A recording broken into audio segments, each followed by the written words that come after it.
Hey everyone, welcome back to the Mass Retirees Weekly Update. Today's Friday, May 24th. I'm Sean Duhamel. Thank you so much for joining with us and tuning in again this week. Now, as we head into and approach the Memorial Day holiday, which of course is a time to honor and remember those amongst us who have paid the ultimate sacrifice in service of our great country. There are quite a few things happening at the state level as well as at the local level that have a direct impact on public retirees. Now, very fitting for Memorial Day is the fact that the House of Representatives just this past Wednesday passed a large or omnibus bill focused exclusively on veterans benefits and veterans services.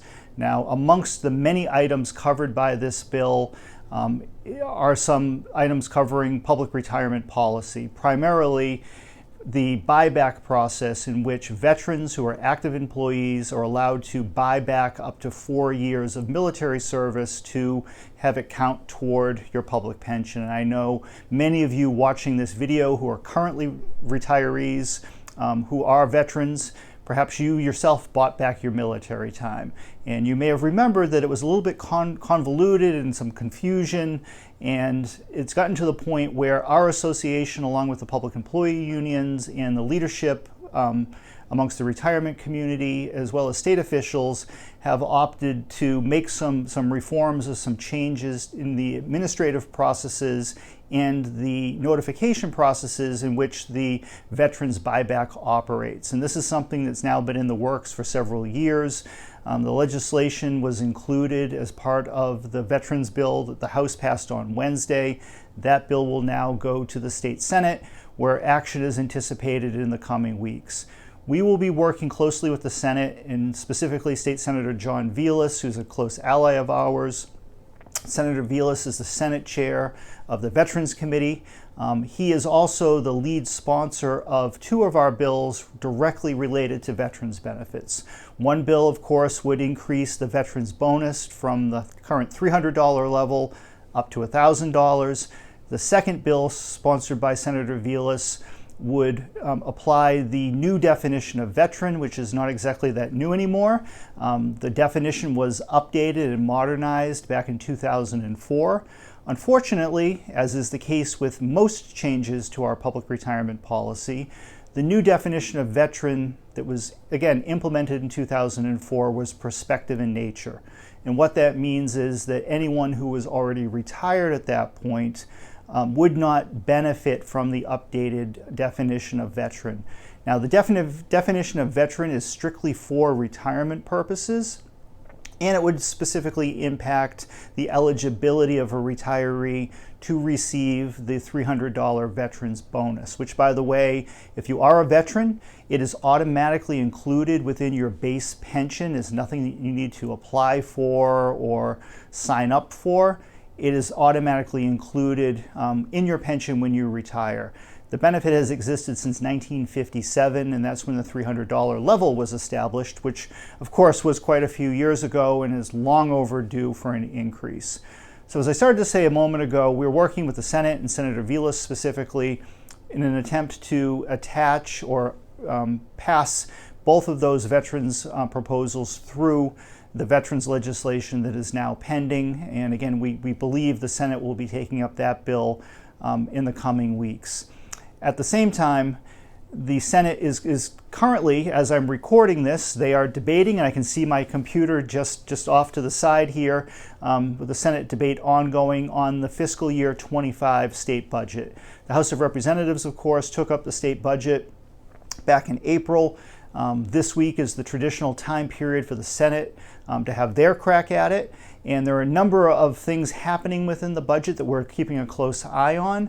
But a new proposal has emerged, filed by Senate Republican leader Bruce Tarr from the city of Gloucester. Senator Tarr has proposed creating a special task force that would focus on the issues relative to post-retirement work. So, in other words, a public retiree going back to work for the state or city or town here in Massachusetts, that's what we refer to as post-retirement work. Now, you may recall a couple of months ago, we reported on a report issued by the State Inspector General that allege some abuses of the post-retirement work system, and also alleged that the current system and the laws and the regulations governing that system are overly convoluted and confusing. Now, while we do not believe that there is any kind of widespread abuse of post-retirement work, and the evidence that was presented in the IG's report, in our opinion, did not demonstrate any type of widespread abuse of the system, we do agree that the current rules and regulations and processes that retirees need to go through in order to comply with the law and keep track of their hours and their earnings is confusing. We hear quite often from those of you who are have either gone back to work or considering going back to work in the public sector. Our members want to play by the rules. No one wants to run afoul and have to pay money back. And oftentimes the calls that will come in say, you know what, I'm trying to figure this out and I'm stumped. There is no real central clearinghouse, if you will, for salary information and explaining really in plain English how the system works. So we believe that Senator Tarr's amendment, amongst other things, would focus on maybe modernizing some of that system, which of course is something, again, that we agree could be improved. Now, the commission or the task force that has been proposed by the senator, it has not passed as I'm recording this at about 5 o'clock on Thursday. It is still pending before the state Senate, and again, they're debating it as I speak. We will provide an update to you within today's email blast, as well as in the written comments or the written post that will be posted on both our Facebook and our YouTube page. So if you're watching the video, please either read my email that will accompany this or the written post that will accompany the video on our social media channels, and we will let you know one way or the other if this specific amendment actually passed.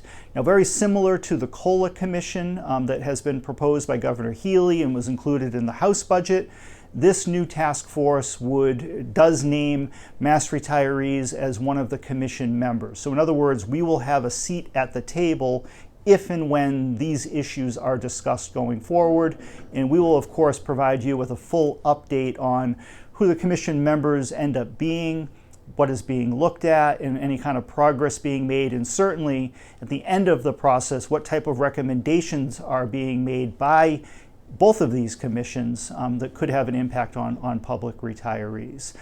Now, at the local level, the spring and going into early summer is the traditional period of time when the majority of the 102 local retirement systems take up the approval of the COLA increase for the coming fiscal year. Now, with July 1st being the start of the fiscal year, we're now less than 2 months away, about 5 or 6 weeks, I guess. Any systems that haven't already approved the 3% COLA for the coming year will most likely be doing so over the next few weeks. Now, under the retirement law, anytime the Consumer Price Index, the so-called CPI, is either at or above 3%, the local retirement systems can only approve a 3% COLA if they opt to do a COLA in any given year. So a community, for instance, would not have the ability to say, you know, we don't want to do a 3%, we only want to do 2%. Again, when the CPI is either at or above 3, the COLA has to be 3 if it is approved. And as of now, we are not aware of any of the 102 systems not either approving the COLA or intending not to improve the COLA or approve the COLA for FY25. And as a matter of fact, given inflation and the pressures on public retirees combined with the success of our retirement systems, we would be shocked and appalled if any of the 102 local systems did not approve a 3% COLA for the coming fiscal year. Now, we'll be providing additional information in the Voice and on our website as approval notices come in. I'm also happy to report that as of now, we're aware of 7 of the 102 local systems who have approved an increased COLA base for FY25.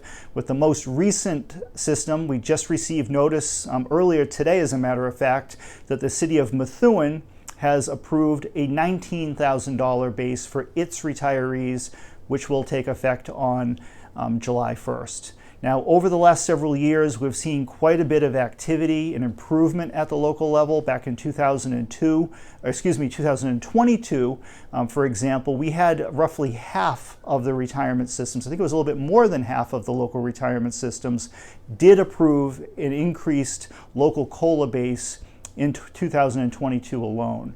Now, in the upcoming July edition of The Voice, you will see one of our main stories is going to focus on the top 20 retirement systems in Massachusetts.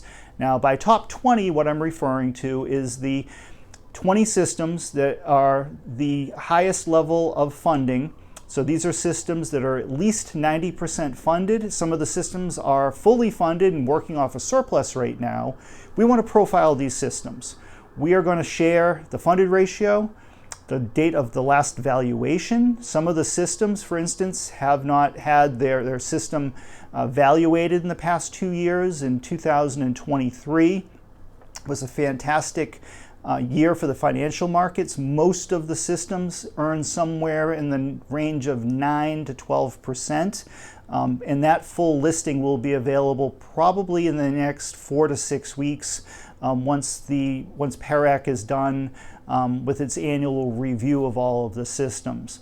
But the bottom line is that we now have 20 of the 102 local systems that are either at or very close to being fully funded within the next few years. And if 2024 continues to be as good as it has been over the last 4.5 to 5 months, then we will see even more systems approaching full funding. Now, what that means is quite simple. That means that there is more money and resources available through these retirement systems that should be shared with their local retirees by way of improved COLA benefits. And again, we have the majority of systems here in Massachusetts continue to do the right thing for their members and share the success of the system, but not all. And we are going to start to put more and more of the spotlight on those systems who are doing really well and should be applauded for that, but also the systems that are doing really well but have yet to share the wealth with their local retirees. Now, one more point of interest, and I'm sure that some of you watching the video or perhaps looking at the information that we put out, you might say, well, in Methuen, I'm a retired teacher. Do I also receive a $19,000 base? The short answer to that question is no. All teachers in Massachusetts, with the exception of the City of Boston, belong to the Mass Teachers Retirement System, the MTRS. The Teachers Retirement System, just like the state employees' retirement system, is funded and governed by the Commonwealth of Massachusetts. That's why you'll often see us refer to state and teacher retirees or the state and teacher retiree COLA. State retirees as well as retired teachers who are members of the Mass Teachers Retirement System receive the same COLA benefits and have the same $13,000 COLA base that the FY25 COLA will be applied to. The state and teacher retirees are also the main focus of the upcoming COLA Commission, which we are very hopeful and confident that we will be able to pass within the FY25 budget, that will finally get to work finding a path forward to being able to better fund and have a more routine, gradual increase in COLA benefits for state and teacher retirees. Now, under the City of Boston, retired Boston teachers are members of the City of Boston retirement system, and that's the way it's always been for well over 100 years now, and that continues to this day. So I hope that clears up maybe a little bit of confusion when folks are looking at some of this information and wondering whether or not it applies to you. The COLA benefits apply to you if you are a member of that retirement system. That's the basic way it works. Now, as I said, the amendment before the Senate budget has not yet been adopted. We believe it most likely will later this evening.